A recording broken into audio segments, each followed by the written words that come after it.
Welcome to the Classical Commons podcast. I'm Rob Jackson, founding partner of Classical Commons, a digital platform connecting classical school communities across the country to talent and to resources. By promoting excellence in classical schools, we're doing our part to create an ecosystem for liberal arts education. Today's guest has been teaching and writing as a philosopher for nearly 15 years. Dr. Amy Richards is an affiliate professor at Eastern University, where she teaches in the Templeton Honors College, including the Master of Arts in Classical Teaching program. From her work as scholar and teacher, Amy has had a front row seat to the growth, the expansion of classical education, which has inspired her to apply the traditions of philosophy to the much-needed questions concerning special education. Amy's most recent book, Disability and Classical Education, is a powerful volume speaking to the why and how of all classical education by focusing on the specific concerns associated with students who have disabilities. It's a remarkable work of philosophy and practical insight, and we are delighted to have Amy with us today. Welcome, Amy. Thank you so much, Rob. I really appreciate the opportunity to be here with you and to be part of the new work of Classical Commons. Well, you know that I'm a parent of a child with Down syndrome, and when I was reading your book, you can imagine the interest that I bring to this, right? But I was just delighted to see how you framed the project. It would be so helpful, I think, for our listeners if you could give us a little bit of the backstory of what prompted you to write this truly insightful book. Yeah, so I think that a lot of the work that we see about special education, about people with disabilities, comes from people with very personal stories. And so in a sense, when I was setting out to write the project, I actually felt a little bit awkward because my background is not specifically in special education.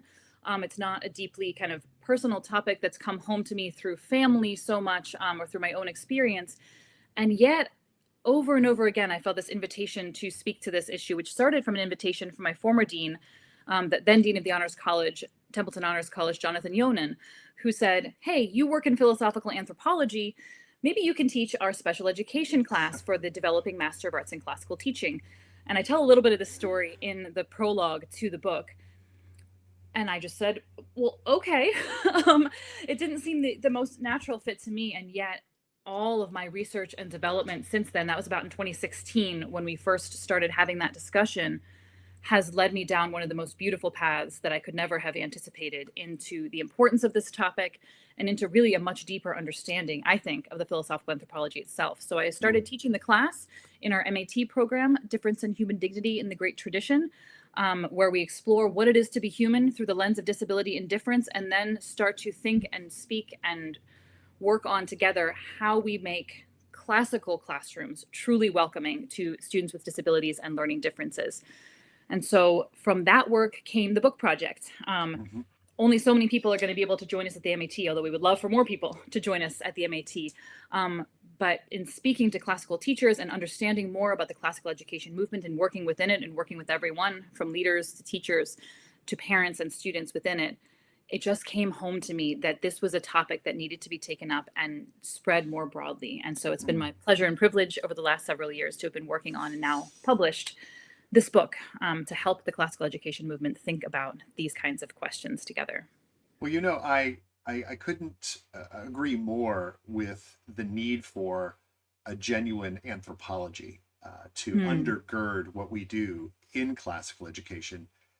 Applied, of course, to this question of disability, but really broadly to understand what we are as human beings. And what I found with your book was that that's the approach you took. You framed it broadly enough that we were thinking and discussing. You were exploring what it means to be human, and then able to apply that lens to this question of how we work with those who have disabilities. And you've provided some modeling, some framing, if you will, for our contemporary situation that I found particularly instructive. Two models that you say are dominant in our modern understanding of disabilities. Maybe you could just elaborate a bit on what those models are, what they get right, and potentially, as you outlined, what they leave out. So in all of my kind of reading and research on philosophies and theologies of disability, two models come to the fore: the medical model of disability and the social model of disability. The medical model of disability, despite years of kind of public pushback towards a social model of disability, I think remains dominant in a lot of people's thinking and a lot of our work in the US on disability. And it basically says disability is a problem and we need to solve it through medical means, right? Hmm. So that's the kind of key premise of the medical model of disability. And so just like we get an illness and we treat it with antibiotics, so we need to be looking for those kinds of solutions to disability. So it's a problem solution model.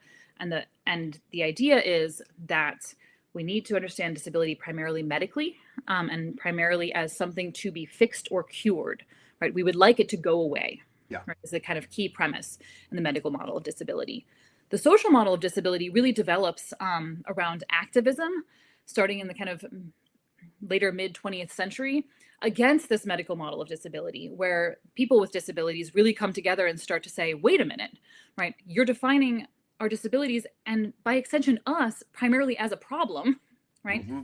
But Hmm. we think the problem is not so much with us, but with the way that society is receiving us, right? We are not granted proper civil rights. We are not welcomed as fully human members of the community, and therefore that's the locus of the problem. So it's, again, the social model is a problem solution model, but it locates the problem in our societal approaches to disability and the supports our society offers to disability. So the Hmm. focus for the social model becomes not on cure, but on access, right? We want access Right. to services, we want access to kind of all of those things that will allow people with disabilities to participate fully in society. And so I think, especially with the social model, we can see, okay, yes, right, there's something to affirm there. We need to be thinking about disability in terms of community and not just in terms of individual persons. We need to be thinking about the ways in which we as a society respond to and support people with disabilities and even define them and to give them voice in society. And yet, right, I think that there are troubles with both of these models, which I think was the second half of your question, right? Yeah, So, that's right. Because I want to, I mean, we definitely want to understand what's missing in mhm. these two models, which dominate. And I think hopefully our listeners and viewers will recognize, yeah, the medical. We have to fix what's wrong, right, with the individual, with their condition, their disability, or we have to address how society responds to those with this disability. These seem to be pretty dominant, but as you read this, again, from an anthropological lens, through an anthropological lens, something's missing. What is it in these two models that is not taking the full account? So honestly, I think what's missing is the view of the fullness of the human person, of people with disabilities. I mean, I think full stop. There, I was trying to think Uh about huh. kind Uh of huh. the second piece of that sentence, right? Because I think that that's actually what's missing in both of these models because they're problem solution models. They miss any space for people with disabilities to show everyone something about what it is to be human, right? Mm, Because both of the models focus on decreasing vulnerability, right? mm-hmm. And so I think in both of the models, we see this desire to decrease vulnerability as though the ideal of being kind of an autonomous human person who's able to determine every aspect of his or her own experience becomes the center, right? The model of personhood that both of them are working with are the ideal is to be completely autonomous and in charge of our own destiny, and they differ on kind of how we go about achieving that for people with Mm, disabilities.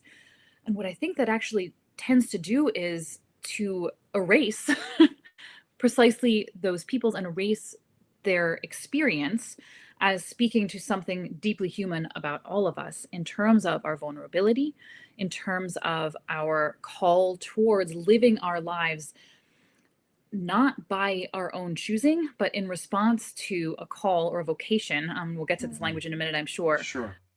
within a kind of greater framework Yeah. than the framework of our own decision making. Yeah. And so I think both of these models really want to say, well, we want to eliminate a problem rather than asking, how can we understand what it is to be human more clearly in thinking about communities formed around and of people with disabilities and how they speak to the human experience more Yeah. generally. Yeah. I I don't want to get all autobiographical, but I have to say, just last night at the ball game, courtside basketball game Mm. at our local school, at the tail end of the entire event, there was a chant from the crowd. we want Wesley. This is our young our middle boy, 18-year-old middle child who has Down syndrome. I mean, he's become just such a central part of that community. I mean, the embrace. He's the mayor of this little town, right, if you will. And I just can't imagine uh, what that actually means for others. I try to get inside of their skin and imagine, he's our Wesley. We don't think about it, Right. but for them, he's become something. Uh, just they vested themselves in his success, Hmm. in spite of these limitations, which are many. But he's really a part of that community. Sorry, I go on too long.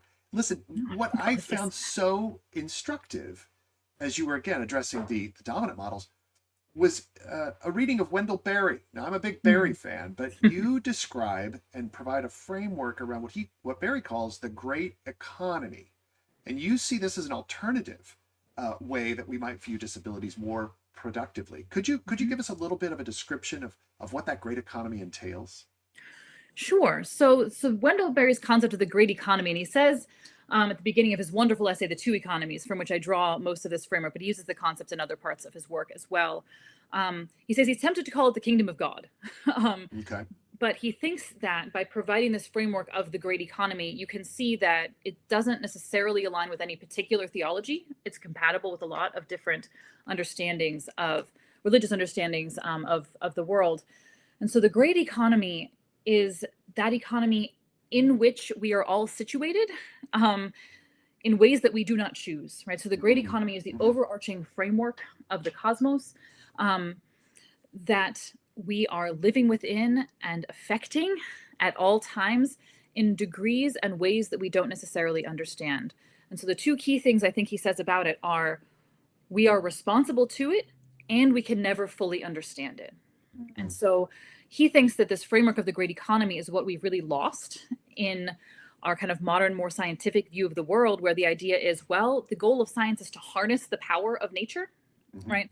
And to manipulate it to human will, right? And great things have come out of this, right? Medical advances and all of these different kinds of things. Sure. But Barry wants to say, look, when that's our primary perspective on the world, we lose perspective on what we are as human beings and what the world really is. If we think that the goal or even the reality is that we are masters of Mm-hmm. that world, Mm-hmm. rather than, to use a different and older language, stewards Yeah. um, of our little economies within the great economy. And it sounds like the great economy requires of us not only a recognition of our vulnerability, to use your word earlier, but our dependence, right, on something greater. Yes. And I suppose implicit would be perhaps a gratitude for what we have received, including some of these vulnerabilities, some of the frailty of our humanity. That's sort of a piece of it, and maybe a piece of the mystery that you seem to be that the Berry team seems to be touching upon. Mm-hmm. In terms of mystery, I love this phrase that you adopt, and again, it's got a great etymological history. So maybe you'll share with us what constitutes a strange vocation. What is this notion of a strange vocation in relation to the great economy? So this notion of a strange vocation I draw from St. Augustine. Hmm. And That's so, that's pretty good company you're keeping there, yeah, Amy. I thought so. And so this is not my phrase. Okay. Um, and I was introduced to this passage in Augustine through the work of Brian Brock in his wonderful book, Wondrously Wounded, where he gives a deep theology of disability, especially as narrated through his own experience with his own son, who has um, Down syndrome and autism spectrum disorder. And he brings his kind of narrative as a theologian to his experience and his own personal story there. And he draws on this passage from Augustine, where Augustine talks about strange vocations of people with disabilities, or people with what we would call disabilities. That wasn't a Mm-hmm, term mm-hmm, that he had mm-hmm. at the time, but he frames it in terms of the great economy, right? So Augustine says, you might think when looking at people with various, he's mostly referring to physical conditions that we would call disabilities, that God made a mistake, right? That this is a mistake. Mm, It's purely negative. Everything has gone wrong. Again, this is the medical model here, right? Even all the way sure, back then. sure. Um, but in fact, these disabilities are actually calls to wonder, right? And so the term that's interpreted strange is tied to the term miraculous when you look Mm-hmm, at the mm-hmm. etymology. And this notion that they cause us to pause in our regular doings of things in the world and to wonder that God's imagination is bigger than ours. Huh. Isn't that interesting? If I could just interrupt you for a Yeah, second. please. For us as classical educators, we're constantly coming back to this notion of wonder, Yes. of just being struck by, just being filled with awe at that which is there. And you're saying potentially here, or Augustine is saying, perhaps these individuals in our midst who don't quite fit the typical or the normal profile are there to cause wonder, to prompt wonder. Absolutely. Right. And I think I was just so struck by this thought of Augustine's as a framing concept for how we think about disability within classical education in particular. And I think Sure. that that's precisely the tie right there. It's lovely. That's absolutely lovely. If that medical model has infected us and we're trying to fix the problem that turns out not to be a problem but an opportunity, right, for wonder, then the social model, as you point out, with all of the political advocacy that seems to surround that, could potentially have some real negative implications. You say at one point, and I'm quoting you here, dangerous implications from this model, this social model, for how we see and serve people with disabilities. I'd like for you to elaborate on that because I never thought of that. I mean, I've been a part of, I've sort of been immersed in, I'm sort of surrounded by, and I'm aware of the political advocacy component, but how could it be dangerous for how we see and serve these individuals? So I think that we see the danger of it when we look at the ways in which bureaucracy can build up coming out of the social model. And so if we then see people with disabilities primarily as recipients of services, right? We need to do something for them, Yep. right? Or they are demanding that we do something for them, right? Sure. So there's Sure. the advocacy piece. Then I think that what it can do is it can undermine this notion of common humanity. I think it can tend to build up structures where what's intended as support and of people with disabilities ends up getting into the minutia of this bureaucratic structure where we're so stuck in what we're required to give such persons, right, people who qualify for these services through various conditions of theirs, that we end up not primarily seeing them as human persons with whom we are called to enter into deep and transformative relationship on both of our parts, but as people whom we have to make sure we're checking all the boxes, right? Yeah. To offer the supports that we're legally required to offer. Yeah. Well, I mean, you described it as something that can become really antagonistic, the relationship, right? The relationships, right, between those advocating and those providing services. And the desired end would be cooperation. And I think I've seen some of this potential antagonistic or, sort of the potential animosity that emerges if there's a us versus them, so to speak. Yeah, and I really I used it just there, but I really try to avoid us them language because I think it's really destructive. So sometimes it's difficult to avoid in conversation. Correct, and that's I think this is something we do want to avoid, and we do so by paying attention to one another as humans, just as you've described. Yeah. Here again, you've chosen some of the best authors to bring into play.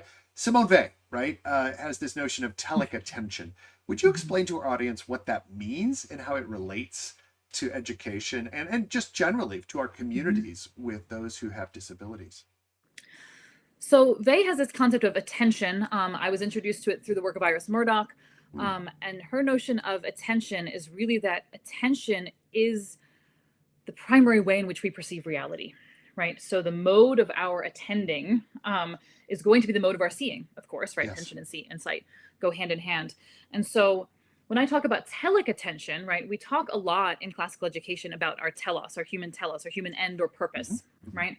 And so a lot of contemporary education focuses on what I would call instrumental attention, right? We're trying to pay attention to the topic at hand so as to be able to do something else, right? So I want to learn my math so that I can become an engineer, so I can build a bridge, so I can have a job, right? This is instrumental attention to the topic at hand. But I think what classical education really calls us back to, in calling us back to wonder, like we've already talked about, is it calls us towards attention in light of telos, in light of the kind of being someone is. Mm-hmm. And so when we shift from, I want you to have these skills, I want you to be able to do certain things, to an attention that's focused on the form of a student's being, right? What they are as a human person and what they might be called to in their particular life story. I think this really shifts our vision of, I think, our students in general in classical schools and ourselves, I think, as classical teachers and really just as human persons. But it especially shifts the perspective for students with disabilities who I think are vulnerable to this kind of instrumentalizing in an even deeper way than students who are not working with disabilities. This concept deserves some real attention, pun intended, because I'm thinking, just as the example you gave is something we might speak of in a classical school. Listen, it's not math so that you can become that engineer, so that you build the bridge and make a living. All of that is well and good, but we want to teach you math and to because it's your nature, right? To think and to conceive of the world, right? To use your imagination with this symbolic language of mathematics to be fulfilled, right? That there's something in you as human being that responds to mathematics. How much more then would this anthropology of telic attention say, we want you engaged with everyone in this community, including those with a strange vocation, in part because it makes you and the other more human or more fulfilled in your humanity. And if that's the case, I've got to say, we just need to think through, and I'd like for you to share with our audience some of the very practical ways that this attention is either stifled or suppressed or what have you. You specifically make mention of assessment. Now, of course, that's ubiquitous in education, right? But what role does it play in working with students with disabilities, and perhaps how does it either advance or suppress that telic attention that we should be giving to all young people, but especially to those with disabilities? Yes, assessment's such a tricky topic. Sure. And I know there's any number of directions a conversation could go there. I think a lot of ways in which assessment is particularly detrimental in our education system generally, and especially for students with disabilities, is it makes it out as though the grade is the goal. Right? Yep. And so if the grade is the goal, then you are judged as a human person. Sometimes it feels like to students, I think, based on whether you've achieved that goal, which is the number and not the content. Right. I even see this in my own daughters, right? I got a 98. I'm just like, okay, but what did you learn? Right. That's right. Great job. But let's talk about, right, what piece of beauty you saw today. What kind of piece of the way the world works and the way human beings interact within it came clearer to you in the process of that learning. And I think for students with disabilities and learning differences, this can become even trickier because the way that we try to measure things through benchmarks for all students, right? Benchmark assessments. We might do it for our kind of neurotypical or quote unquote normal students, i.e. those who are not on a special education track, right? Assessment happens for everyone, but it tends to happen a lot more frequently once students are receiving special education services, once students have kind of had a diagnosed disability that becomes the primary lens through which they might interact with school. There's that problem to solve again, right? Sorry. Yeah. A problem to solve. Exactly. And so then a document like the IEP, right, like the Individualized Education Plan for students with disabilities in public or public charter schools, ends up really dominating how this particular subset of students receives their education. And so it really becomes about, right, how have we made progress on this measurable goal instead of how have we welcomed this student and invited them to wonder at the world around them. And so by defining their interaction with school based on grade level, based on these benchmarks, I think what can happen is that their education tends to be instrumentalized. We are forced to pay primarily instrumental attention rather than telic attention. And I think that sets up both a really negative experience for the student and some of this antagonism between potentially parents and students and the school based around this process. I have to say, I have felt this. I have experienced it firsthand. Again, by no ill intent, right, Right. of those working with our son, but just the bureaucratic, formulaic structures of say an IEP can really hammer home this instrumentalized formulation, right, of how we're working with our son. Again, with the best of intentions to serve and to help him, Yes. it often just seems so disconnected from the fullness of his humanity that we're all experiencing when we interact with Wesley. So, I, so I know you're well familiar now with inclusive classrooms, and I've Mm-hmm. certainly experienced them, and I understand the concept that again we're trying to bring into the mainstream, right?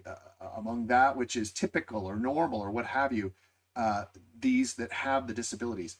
But you say that this might miss the real heart of the matter to think strictly in terms of inclusivity or inclusion.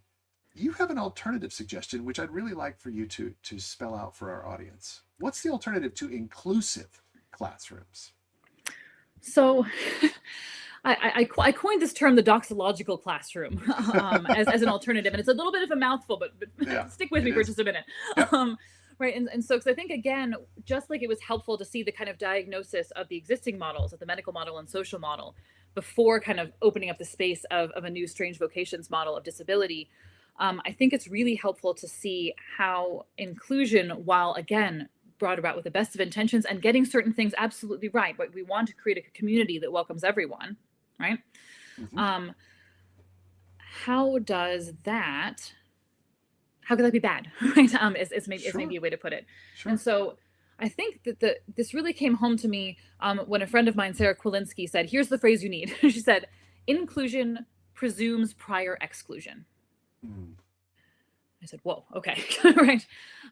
So the idea of inclusion is that we're all doing something over here, right? Yep.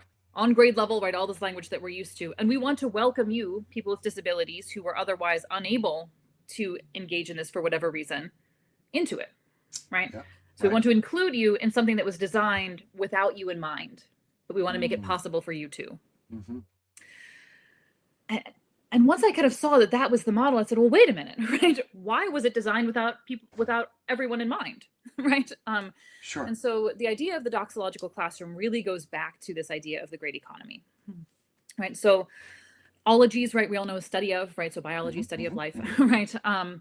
Doxology, oddly, the study of praise, right? And so going back to this notion of praise that starts in wonder, right? If we start with this notion that people with disabilities and really everyone, right, Sure. are called to a particular place within the great economy and their very being in the world should be a source of wonder, then it seems to me like our stance towards our classrooms needs not to be how can we get most people in and then maybe almost everyone in with some support, right? Mm-hmm. Mm-hmm. Into doing this thing that was designed for a narrower subset of students. To how do we make a space as in classrooms together that anticipates all different kinds of needs and all different kinds of gifts, right? I think we don't talk Mm-hmm. enough about the gifts and the strengths of Mm. people with disabilities and learning differences. And so a doxological classroom takes that stance of praise and says, let's start with an assumption that there is cause for wonder in everyone who is here and in everything that we're learning here. And start with the stance of designing something that is more comprehensive, that welcomes everyone, instead of that tries to make something possible for people for whom it was not designed. Do you have some examples of this? Because this is a really important notion that I'm attracted to, in part because Hmm. it seems fitting. It seems there's an affinity, right, for the classical classroom that I again begins with the thing that is there and this great economy as you've articulated it. But maybe you'd give us a couple of practical examples from classrooms that you may have witnessed where this kind of doxology uh, uh, is the overriding uh, uh, Mhm. principle in the activities and the functions of the classroom. Yes. So I'm reminded of a classroom that I had the privilege to witness down at Immaculata Classical Academy, down in Hmm. Louisville, Kentucky. So Immaculata Classical was designed um, from its inception to welcome students with Down syndrome in particular, but Okay. students with disabilities more broadly. And so it's kind of baked, that kind of welcome and doxology is baked into the school in its very concept. And when I was visiting down there, I witnessed a kindergarten classroom with a little boy with Down syndrome, and it's kind of like you described with Wesley, right? His presence was a joy to everyone there, right? Hmm. And everything was designed to make sure that he had the support he needed. There was an aide in the classroom for him, but it wasn't an afterthought, right? The supports that were maybe initially designed for with such students in mind were actually offered to all the students in a Hmm. way, right? Hmm. Not one-on-one Hmm. aids, but the design of the classroom trends towards universal design, which is a term that's being used across education now, where the idea is to design all the lesson plans to be as inclusive, right, as Right. possible without specific interventions for specific students. Right. Yeah. And I think that's the real difference with something like universal design, which is part of what I mean by doxological classrooms, is that things are presented in more than one mode. Hmm. The routines of the classroom are extremely clearly laid out, right? And transitions are thought about and executed with intentionality, right? The lighting situation, right? Everything down to kind of what's the lighting like in the room, right? Right. The lighting and the environment that's created by that, um, and how that relates to people with sensory sensitivities, for instance, Sure. has been considered, right? So think about the difference between a classroom where those kinds of things are considered from the get-go and involve the entire class versus a classroom where, oh goodness, this might be too loud an environment for you. Uh-huh. I'm going to Uh-huh. give you noise canceling Yeah. headphones, Right. Right. right? Those are Yeah. very different things. Yeah. No, that's right. That's And it right. turns out in a doxological classroom, in a classroom grounded partially in principles of universal design, that everyone thrives better. Because guess what? Even the students, right, who Hmm. might not absolutely require these kinds of supports or this kind of sound environment or these kinds of clearly marked transitions can thrive Hmm. even more than they might have, Right. right? Right. When we are intentional about these things. So, in fact, a kind of approach to the classroom inspired by the student with autism spectrum disorder, the student with ADHD, Yeah. right? It's inspired by them, but given to all and ends up creating a kind of better, more welcoming, more beautiful environment for everybody. Yeah.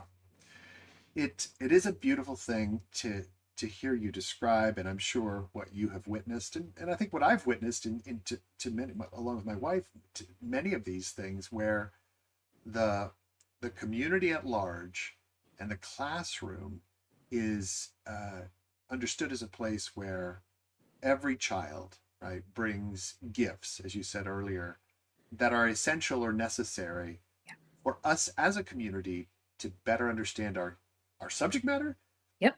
but most importantly our humanity, which is our subject matter ultimately, right? What it means for us to be human.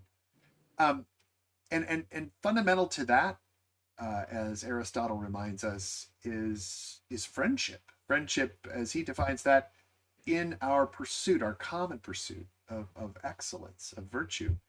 You cite our colleague Brian Williams over at Templeton, and he, I think, was ripping off of the late John Senior's work Yes. when he says that we are in these schools a faculty of friends, a faculty of friends. Tell me a little more about the role of friendship in an academic setting, especially as it applies to those who have disabilities.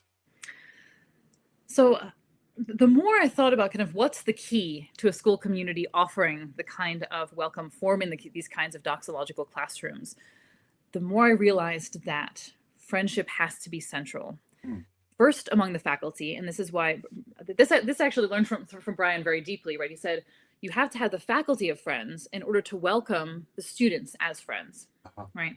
If we as a faculty are not coming together in friendship, we can't model what we're hoping the students will pick up from us. Right. Um, and so, if we have a faculty of friends, part of what this is going to mean in terms of welcoming students with disabilities is going to mean that if we lay out this vision for the kind of school community we want to be, especially with regards to people with disabilities, students with disabilities, and we share that together, and we have freedom to talk about it among the faculty. Hey, I really want to offer this welcome. I'm having trouble with this student. What have you seen, right? What have you seen with this student or with other students that might help me here? It's going to open up avenues of conversation, right? And so if you don't have the trust involved in friendship, you're going to tend to fall back on that kind of bureaucratic tendency that we've been talking about that says, okay, well, what am I required to do? Right? Tell me what I'm required to do and I'll do it. Which is not going to be sufficient. Right? And we've all been there, right? We've all been tired and just say, okay, just tell me, right, what I need to do. But if we can talk about the opportunities and the difficulties and lean on each other in friendship to see the gifts, as well as address the challenges of students in general and students with disabilities in particular, I think that's really going to be an essential starting point for forming the kinds of communities we hope our classical schools will be. So important. So important. I have to imagine there's some folks in our audience who are saying, yeah, that sounds beautiful, but I think those people are just a little shy of crazy. So I want to let them know if they're looking to see more and actually hear from you, and read, of course, what you have been able to chronicle. You've explored these schools, the one you described, Immaculata, and others that are moving in this direction, right? This doxological, great economy. This is happening in classical schools. And you literally went on the record as saying, and this is one of your chapter headers, everything beautiful seems crazy at first. Boy, I thought that was on the nose. What's the crazy beautiful connection? Tell us a little more about that. Yeah, so I think that oftentimes, when we have a really beautiful insight, we have a really beautiful dream, and we say, oh, that can't happen, right? And we limit the possibilities that might emerge from that glimpse of beauty, right? And I want to challenge to say, keep pondering that what if, right? Right. What if we could do this? Okay, right? Let that dream be dreamt for a while. Dream it together with other people in your community, and don't assume from the get-go that it's not possible, right? And I think this is why I love giving case studies of schools to say, look, your school, how you decide to do this in your community is not going to look exactly like this, but here's 6 different ways, right? That different communities have come to this, and here's the beautiful elements that are coming out of it. Here's the continued struggle. And so when we think about, right, the first person who said, let's build a cathedral with a giant dome that's not held up by any pillars, right? I'm sure that whoever, that all of his fellow architects said, well, that's crazy, right? And yet that extreme beauty, right, that seemed crazy at first, turned out through lots of work, lots of trial and error. Nobody is trying to minimize, right? What difficulties we might encounter along the way in that journey. But we face the difficulties in light of the beauty of the telos. Yeah, that's right. And keeping that as an inspiration as we try to move forward. I appreciate the analogy of a cathedral because it does give us the long view and understanding that this could take a century for us to really construct right and fittingly, but it will be a most noble venture. I have to say, this is such a much needed conversation. Your book is such a timely volume to this end, and I think classical education is going to benefit immensely from taking a look at your book, Disability and Classical Education. I want to plug that. You've got coursework as well that you're offering both at Templeton and, as I recall, at Classical U. Which is a good partner of Classical Commons. So we'll be sure to place some of these things in the show notes and encourage people to take a closer look at your work, Amy. Thank you so much for joining us today. It was such a pleasure to chat with you. Thank you so much for the invitation and opportunity. Join us weekly on the Classical Commons podcast for updates on the Renaissance in classical liberal arts education. Learn more by signing up at classicalcommons.org.